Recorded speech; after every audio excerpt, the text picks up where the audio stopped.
Myoshin Kelley has been practicing meditation for nearly 40 years in a variety of Buddhist traditions, including Zen, Insight, and Tibetan. Additionally, she has been teaching for 20 years, and might I add, she was one of my teachers on retreat. Welcome, Myoshin. Thank you, Kathy. Great to be here. It's nice to have you, and you came from such a far, far away place. From the cold of Minneapolis. That's right, to the cold of New York. But it is warmer here. Is it? Yeah. Not much, though. No, not much. Not enough. Not enough. You're still like all bundled up. So we're going to talk about, in this segment, about open awareness. So tell us a little bit more what that is and where it comes from. Okay, so open awareness is a practice of resting the mind. And so it's a wonderful practice in that you could call it a non-meditation in a sense, because you don't actually have to do anything. You learn to rest the mind. And you know, we know how to rest the body, but often we don't know how to rest the mind. And it becomes really important. I'm not sure we know how to rest the body, but go ahead. Well, we might know a little bit about resting the body. But you know, our minds are often so busy, you know, so many thoughts, emotions, you know, thinking about this and that all over the place. And that's okay, but within that, there's an awareness that's here, that's with us all the time, that if we can just begin to recognize, it has an effect of helping the mind to calm down, to be a greater spaciousness. There's a sense of presence that happens, and we can still see the play of emotions, the play of thoughts, but we don't identify with them as being who we are. So it's a simple practice where, you know, all we're going to do is just let the mind rest and not do anything. And then that will probably happen for a minute or a second, and then it'll pick up, and then we just let it rest again. And where does that tradition come from? So this comes out of the Buddhist tradition, and in particular out of Mahamudra. This is Tibetan Buddhist tradition. And for me, this was a really important practice because I had been meditating for a number of years and was quite a doer. You know, could be quite good at trying to do meditation. Yes. Yeah? Yeah. Ring a bell? Yeah, maybe a little bit. Yeah. I think it's a sort of a very Western thing, you know, where we're always trying to do something. It's like a task to do, something to accomplish, something, I don't know. It's like that continual grinding of like planning and I don't know. And then we just bring that right into the meditation. That's right, exactly. And so now our task will be to do nothing. And so you were saying that with this open awareness practice, it came for you at a good time, you said? Because a really good time. Probably any time would be a good time. But it just helped me to find the naturalness of meditation. Instead of having to try to create a state of mind, trying to fabricate anything, it would just helped me to learn to rest the mind. And out of that, we can see more clearly. And who taught you this practice? Where did you pick this practice up? So Mingyur Rinpoche is one of my teachers and has been a very influential teacher. And so this is a part of what he teaches. And so he teaches open awareness first, and then we learn how to use any other aspect of experience as a support.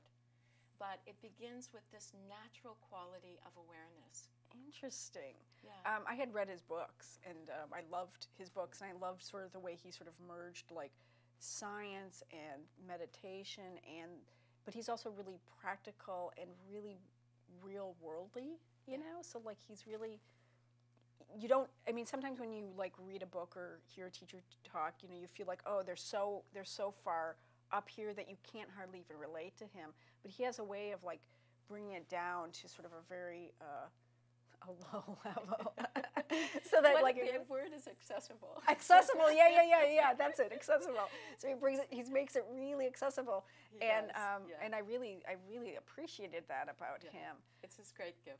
Yeah. So he's also from the Tibetan tradition, then. Is that correct? He is. Yeah. So do you want speak just a moment about like like a little bit about his background? His background, so he's been a monk, well, a monk for many years. He's right now coming up to about 40 this year, I think. And he was 40 years old? 40 years old. Oh, yeah. he's young. Yeah, Oh, wow. he's quite young. Oh. But he's been practicing since he was a young child. He was born into a family where his father was a great meditation teacher. And so he began pretending to meditate when he was a child, running off and finding a cave and hiding in it and pretending, as if he could meditate. One time they had the whole town out looking for him because he'd disappeared. But then he did a 3-year retreat when he was 13 years old. Oh, wow. And something that's interesting about his doing that retreat, he was really had a strong desire to go on retreat. And he wanted to learn how to meditate to be able to benefit the modern world. And so he carried this aspiration to do this, to learn how to be with his own mind so he could help others to do the same. And so his father used to teach about awareness in a very simple way as well. So it's a great gift that I think he's giving to us as meditation becomes more and more well-known, and that I think it has the potential to really help people see it as something they can do. And it's not something lofty, right? But it's accessible. It's accessible, and in fact, this is a practice we learned that we can do in any moment in life. And for me, the effect of it, it's like you're engaged in life, you're all hooked into something, and then you remember, and it's just like boom, let be. And so for a moment, you're putting down that whole burden that we carry, and just let be. And within that, there's just this natural awareness that's here. Maybe we should try it. You want to try it? I'd love to. Okay, let's try it. Okay.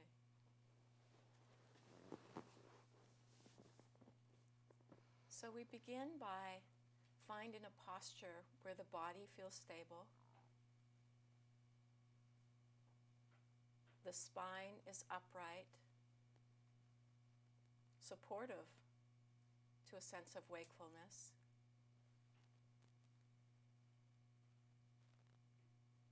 And the muscles in the arms and the legs are relaxed.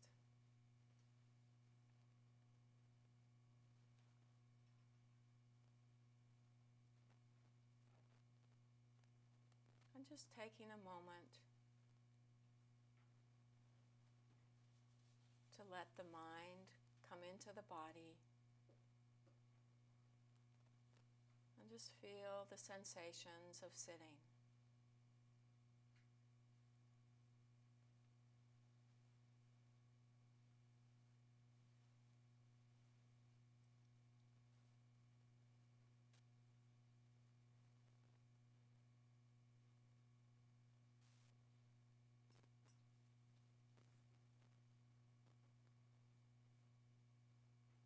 And then as we have relaxed the muscles in the body, we can also relax the mind. We do this by letting everything be just as it is.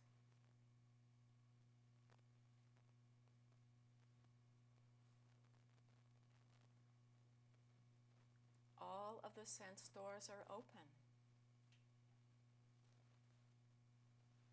We don't have to block any experience.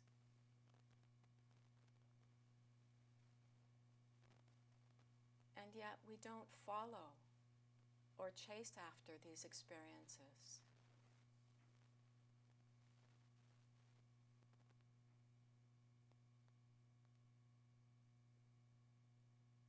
Just relax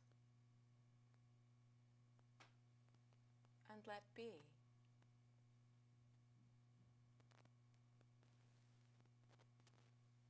And yet undistracted.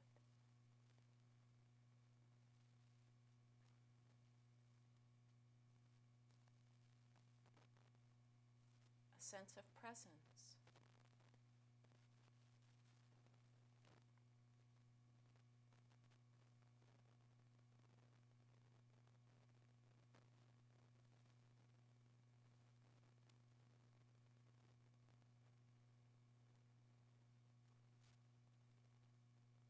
It's quite likely that a new thought comes that we chase after, get entangled with. But as soon as we recognize this, awareness is already here.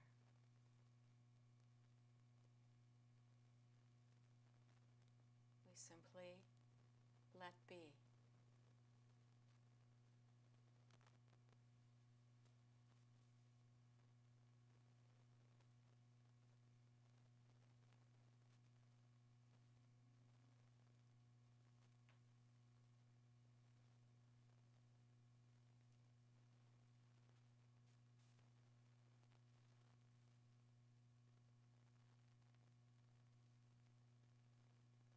We practice this short moments many times.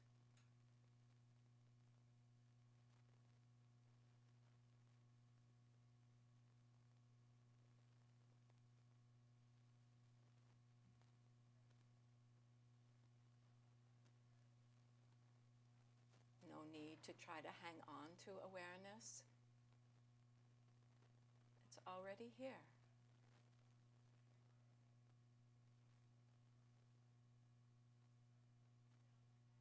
Just resting.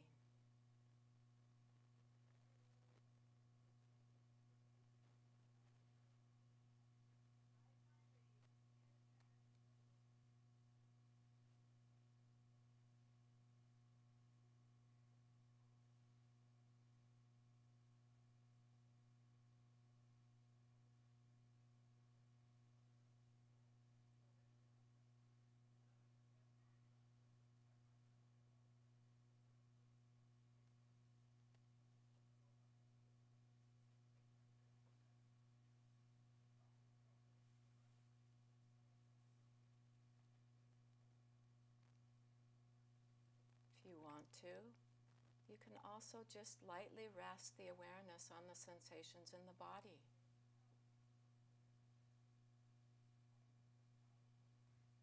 It's being present with these sensations by simply knowing they are here.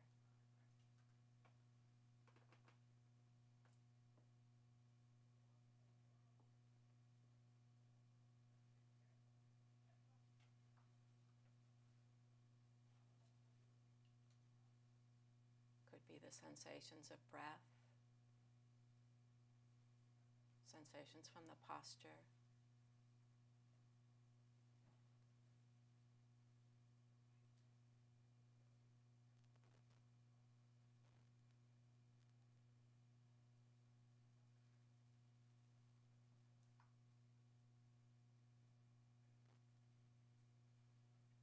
this can help to give a little bit more stability.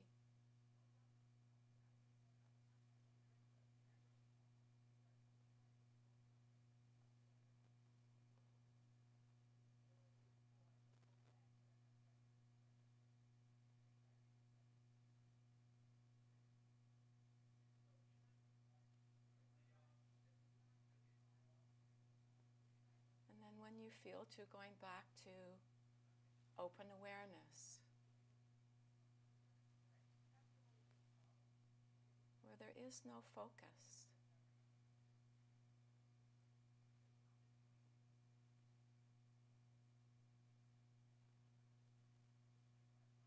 Just letting be.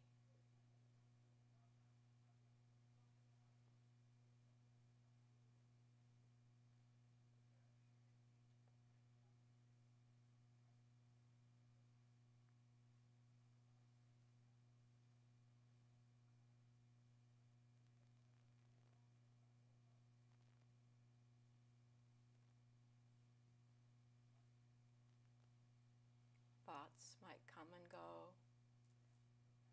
Emotions come and go. And we just let them go their own way.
the sense doors open.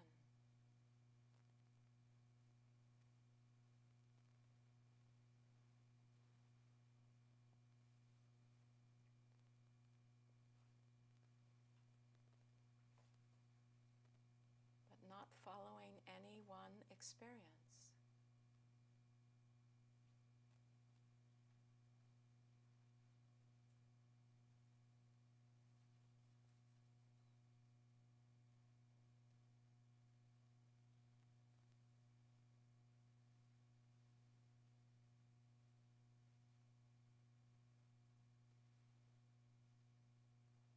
Okay. How was that? Well, it was pretty good, but I still wanted to do something. You did. Yeah. And that's really common. You know, that we're just programmed to do. And we have what Mingyur Rinpoche often talks about as a little monkey mind inside. And so, you know, part of this practice is really learning how to make a friend of monkey. So we're not trying to block monkey. This is not a practice where we try to get rid of thoughts. We're simply, you know, in the moment that we see we've picked up with a thought, we recognize it, we just let be again. And so that will last for just a moment, but then, you know, we see another thought come, pick up. As soon as we recognize it, let be. So are we, I mean, the name of the practice is like open awareness. So, I mean, are we trying to like, I'm not sure how to phrase this, but like trying to get like a little expansiveness from what's going on, like our current experience maybe? Like the word trying doesn't quite work with it, but what the effect can be that there is more spaciousness. Is that part of it? Are we trying to do that? Or I can't think of another word, but like, is that part of the thing, is to sort of have a spaciousness? By not engaging, by not following, that's where we usually get tightly wound up into our experience. And so what we're learning to recognize is that thought comes, that emotion comes, and the tendency might still be there, but then it's like, let it be. Just out of that, there's the spaciousness. So it's really a let it be practice. Let it be, yeah. And so whatever comes, it's a let it be. Let it be. And then as we go on, we learn how to use any sense door experience as a support. So we are learning to be with any experience of body and mind with awareness. So if I was going to do this practice at home, the whole thing would be to sort of sit and get comfortable and sort of be in awareness of the moment, I guess, maybe in the physical moment. And then to sort of just watch with awareness what's going on with a bit of, without sort of grabbing onto any of it. Without grabbing, without needing to focus on it. But it's a simple presence. It's so simple.